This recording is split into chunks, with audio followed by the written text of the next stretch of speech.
पाठ 3 हिमालय की बेटियां। अभी तक मैंने उन्हें दूर से देखा था। बड़ी गंभीर, शांत, अपने आप में खोई हुई लगती थीं। संभ्रांत महिला की भांति वे प्रतीत होती थीं। उनके प्रति मेरे दिल में आदर और श्रद्धा के भाव थे। माँ, दादी, मौसी और मामी की गोद की तरह उनकी धारा में डुबकियां लगाया करता। परंतु इस बार मैं हिमालय के कंधे पर चढ़ा तो वे कुछ और ही रूप में सामने थी। मैं हैरान था कि यही दुबली पतली गंगा, यही यमुना, यही सतलुज समतल मैदानों में उतरकर विशाल कैसे हो जाती हैं। इनका उछलना और कूदना, खिलखिलाकर लगातार हंसते जाना, इनकी यह भावभंगी, इनका यह उल्लास कहाँ गायब हो जाता है मैदान में जाकर। किसी लड़की को जब मैं देखता हूँ, किसी कली पर जब मेरा ध्यान अटक जाता है, तब भी इतना कौतूहल और विस्मय नहीं होता जितना कि इन बेटियों की बाल लीला को देखकर। कहाँ ये भागी जा रही हैं? वह कौन सा लक्ष्य है जिसने इन्हें बेचैन कर रखा है? अपने महान पिता का विराट प्रेम पाकर भी अगर इनका हृदय अतृप्त ही है, तो वह कौन होगा जो इनकी प्यास मिटा सकेगा? बर्फ जली नंगी पहाड़ियाँ, छोटे छोटे पौधों से भरी घाटियाँ, बंधुर आदित्यकाएँ, सरसब्ज उपत्यकाएँ, ऐसा है इनका लीला निकेतन। खेलते खेलते जब ये जरा दूर निकल जाती हैं, तो देवदार, चीड़, सरो, चिनार, सफ़ेदा, कैल के जंगलों में पहुंचकर शायद इन्हें बीती बातें याद करने का मौका मिल जाता होगा। कौन जाने बुढ़ा हिमालय अपनी इन नटखट बेटियों के लिए कितना सिर धुनता होगा। बड़ी बड़ी चोटियों से जाकर पूछिए तो उत्तर में विराट मौन के सिवा उनके पास और कुछ रखा ही क्या है। सिंधु और ब्रह्मपुत्र, ये दो ऐसे नाम हैं जिनके सुनते ही रावी, सतलुज, व्यास, चेनाब, झेलम, काबुल, कपिशा, गंगा, यमुना, सरयू, गंडक, कोसी आदि हिमालय की छोटी बड़ी सभी बेटियां आंखों के सामने नाचने लगती हैं। वास्तव में सिंधु और ब्रह्मपुत्र स्वयं कुछ नहीं है।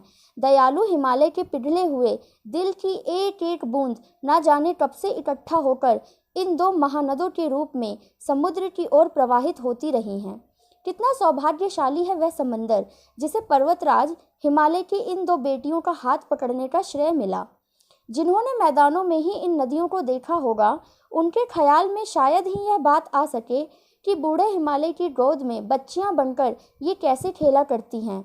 माँ बाप की गोद में नंग धड़ंग होकर खेलने वाली इन बालिकाओं का रूप पहाड़ी आदमियों के लिए आकर्षक भले ही ना हो, लेकिन मुझे तो ऐसा लुभावना प्रतीत हुआ, वह रूप कि हिमालय को ससुर और समुद्र को उसका दामाद कहने में कुछ भी झिझक नहीं होती है। कालिदास के विरही यक्ष ने अपने मेघदूत से कहा था, वेत्रवती नदी को प्रेम का प्रतिदान देते जाना, तुम्हारी वह प्रेयसी तुम्हें पाकर अवश्य ही प्रसन्न होगी। यह बात इन चंचल नदियों को देखकर मुझे अचानक याद आ गई और सोचा कि शायद उस महाकवि को भी नदियों का सचेतन रूप पसंद था।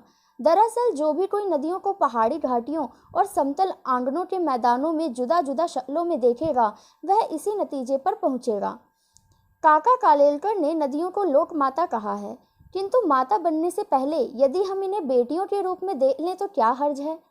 और थोड़ा आगे चलिए, इन्हीं में अगर हम प्रेयसी की भावना करें तो कैसे रहेगा।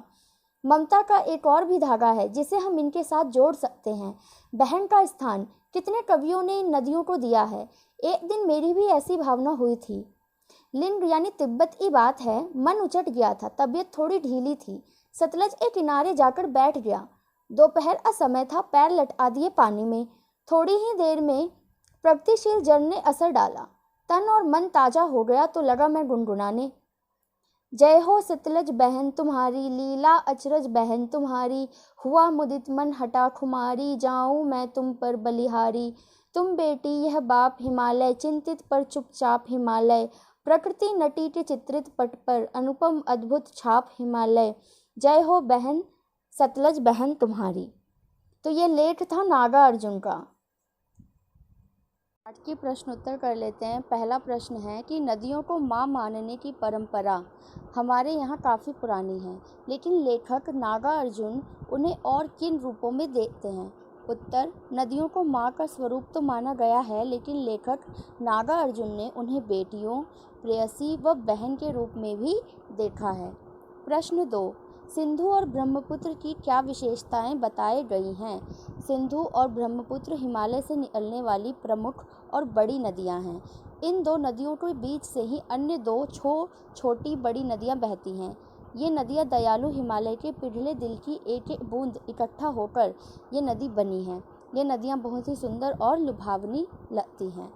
प्रश्न 3, काका कालेलकर ने नदियों को लोक माता क्यों कहा है?